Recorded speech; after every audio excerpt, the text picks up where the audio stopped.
What up, Salami Squad, boys and girls around the world? It is your boys back in this thing. Yes, Mike sir. Richman, Mike Rogers in the cut. And today we're going to go ahead and break down that 2021 Hall of Fame class for the NFL.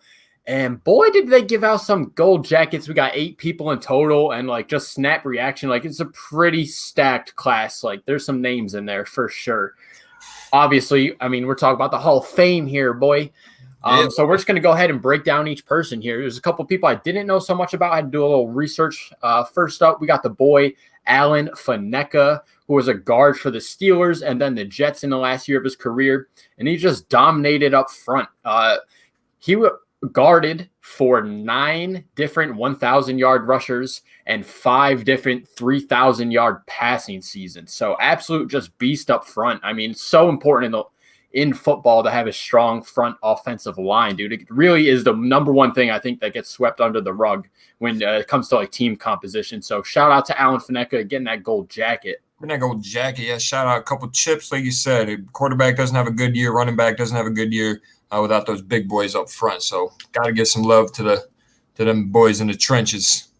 For sure. Moving on, we got a head coach. We got Tom Flores. He had 12 seasons as a head coach. Overall record finished with 105-90. He's got 2 Super Bowl wins with the Raiders.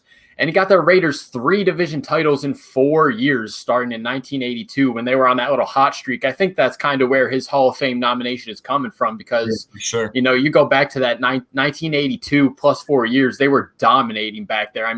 Kind of haven't really been the same since, but back then they were unbelievable, dude. And big part of that was Tom Flores. He was head coach as well as he brought in a lot of good coaching staff. He just hired the right people and really just started a trend of head coach coming in and saying, I want this guy, I want this guy, I want this guy. So definitely changed the game in that regard. A big shout out to him. Next up, we got the boy Calvin Johnson. You definitely know who that is. Shout out Megatron out here. Wow. 2nd overall pick in 2007. And he had a short 9-year career. It's kind of crazy to say that's short in the NFL, but he dominated in those 9 years. He started 130 of 135 games, barely missed any, 7 seasons with plus 1,000 yards. He earned NFL receiving yardage titles in 2011, 2012. That means he led the league. Absolute beast, son. And at the time of his retirement, he had the NFL record for most receiving yards as well as most consecutive games with 100-plus yards. Literally just a walking 100-plus yards. It was insane. We're talking about the best Detroit line to ever catch the ball. Still holds franchise records for receiving or amount of receptions as well as reception yards. Made 6 Pro Bowls in a row. That's just insane. He's the go-to guy when it comes to you're talking about short careers, but still makes an impact on the game. That's Calvin Johnson, very deserving of Hall of Fame honors, dude. First ballot, son. Yeah, and we've seen another Detroit Lion Hall of Famer, Barry Sanders, who called it quits early too. I don't know if that's just the Detroit as a whole or whatnot. Players just don't want to pay these dudes. We've seen Calvin Johnson come out, the whole thing with him not getting paid. And but like I said, 9 seasons, absolutely dominant, one of the greatest wide receivers to honestly ever play the game. What he was able to do in those 9 years, it's definitely quality over quantity. For sure. A couple really good teams some years, but for the most part, weren't able to kind of get it done. But that combo between him and Stafford was an elite one. Dude's just a walk-in, like I said, 100 yards. He's going to get 100 receptions. Just a beast, bro. One of the greatest wide receivers ever, man. Finally getting that respect. Big body guys, the DK Metcalf's dudes that forever come in the league will be prepared or will be compared to Calvin Johnson. He's just a once-in-a-lifetime type of guy. For sure. And he wasn't really the type of player to go out there and let you know he's good. He was quiet about it. He just went out there and did his damn thing, son. Love Calvin Johnson, dude. Moving on, we got someone on defense. We got the boy John Lynch, who was safety for the Bucs and the Broncos. And we're talking about a 9-time Pro Bowler here. He was an integral part of that Bucs team in 2002 when they got that Super Bowl win. Crazy defense. Insane, bro. They free agent signing with Denver in 2004 and played just as well there. They didn't get to the chip with him, but he did help lead them to a conference championship, so that's huge. He's credited with 90 or more tackles in a season 9 times. So, I mean, that's just insane. Looking at overall career stats, he's got 26 interceptions, 13 sacks, and well over 1,000 tackles. I mean, literally just a Hall of Fame career on paper. I mean, just incredible player. Yeah, it really is. The numbers are crazy. And like you said, just a safety who's flew all around the field and obviously helped the Bucs win that championship 2002, that elite defense, Derek Brooks, Warren Sapp, guys like that. John Lynch was just as equally a huge part of that. So big shout out to old Whitey, John Lynch, man, for running up a Hall of Fame career. No, for sure, dude. Next up, probably the most recognizable person out of this class, we got Peyton Manning, dude. We're talking first overall pick, 1998. 14 career seasons with 4,000 plus passing yards. Yeah. What? 4 Super Bowl appearances, 2 wins, 1 with the Colts, obviously 1 with Denver at the end of his career. And at the time of his retirement, he held about every record.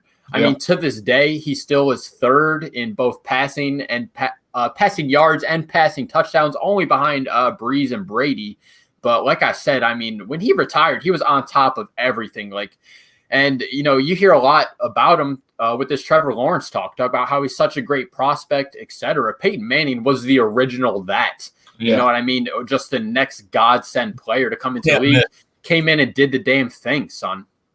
Yeah, I mean, his career for the most part, you know what I'm saying? A casual football fans, hardcore football fan, his career goes without saying. Is Peyton Manning, top 3 greatest quarterbacks ever. Probably top 10 players ever, any position. Just beast on the field, numbers, everything, man. Got 4 or 5 MVPs in his career. And like I said, to go from the Colts and run up a chip with that great team. And then I think he's only like one of 3 or 2 guys, quarterbacks, to win a Super Bowl with 2 different teams. So that's incredible. I mean, think about the leadership you got to bring with you. That's crazy. Just walk into a new locker room, new facility, new everything, and just do the damn thing. Wow.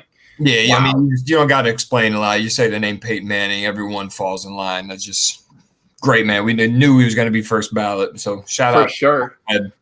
Shout out him on the ESPYs too, bro. He's funny as shit. Peyton Manning got jokes at the ESPYs. Great commercials. Dude is actually solid with the commercials and the act. Wait, I don't remember if it was Mad TV or SNL, but that skit where he's throwing the balls at the kids, that's classic too. That's great. Love Peyton Manning. But I'll go ahead and keep it rolling here. Next up, we got a guy I knew absolutely nothing about. We got Bill Nunn, who was a scout/player, aka personnel guy for the Steelers. 47 seasons, known as the Super Scout, dude. And his major, accreditation to his career is helping build that Steelers dynasty in 1970s, bro. I mean, literally built a team that lasted the entire 70s and just dominated. Sadly, he passed in 2014. So, hopefully shout out to his fam, T's and P's, get that gold jacket, get that boy framed up. But Bill Nunn was a legend for the NFL and probably a name that a lot of people don't really know.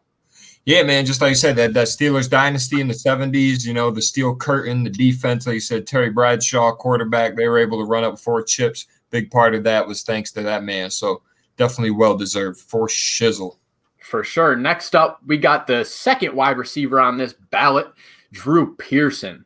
He was a wide receiver for the Cowboys from 1973 to 83. And if you know anything about them dates, that's when the Cowboys were America's team, bro. No, they really were. Yep. This man was undrafted free agent and retired as the Cowboys' all-time leader in receptions and reception yards with 48 tutties on him. Just incredible career. And when you get undrafted free agents like that, they're so loyal to your fucking team, dude, your organization. They just feel like you went out for them. They're going to do everything they can to help you out. And another fun fact about Drew Pearson, 1975 divisional game against Minnesota, he caught a 50-yard bomb from Roger Staubach, known as the first Hail Mary, bro. That's where the term came from, was from this guy, that catch in that game. So shout out, dude. That's a legendary Dallas Cowboy, Drew Pearson. Oh, definitely. I know, him himself has been waiting a long time to get into the Hall of Fame, and like I said, finally got it. One of the best wide receivers to ever suit up for the Cowboys. I know Michael Irvin kind of came in, blew those numbers up, But like I said, run up them chips, him and Staubach, Tom Landry, that head coach. Like I said, that's that era where the Cowboys well earned the America's team name, but anymore, but big shout out Drew Pearson though, dude, getting that jacket. Yep. Next up, we got the 8th and final person on this ballot. We got Charles Woodson, son. Talk about 18 seasons just giving the other team absolute hell, dude. Real. Incredible player. Drafted 4th overall in 1998. That's insane. Yeah. What? He made AP, DPOY, and the Pro Bowl that rookie season. Great season. And from there, he just kept it up. He literally got better every year. He intercepted a pass in all 18 of his seasons. That's crazy. Yeah, no, Charles Woodson, like I said, that's just an icon, dude. I remember when I was young, bro, I always wanted Charles Woodson on my Madden squads, bro. Like, yeah, just a legend of the game, man, especially early on, with the Raiders. I mean, to win Defensive Player of the Year as a rookie, you don't see that all the time at all. I thought possibly that boy Chase Young had a chance to do that again this year, but didn't he win the Heisman too? I'm pretty sure Charles Woodson won the Heisman. We're getting to that. I got a bunch of stats and accolades here. So little stats first. Career 65 interceptions. That's 5th most in NFL history. 183 passes swatted out of the air. That's 4th in NFL history. He's the first player in NFL history to have 50 interceptions with 20 sacks. Literally the first person made a new category. Around, dude. Yep. Finished the career with 33 forced fumbles, 2 Super Bowl appearances, 1 Super Bowl 45 with A-Rod and the Packers. Yeah.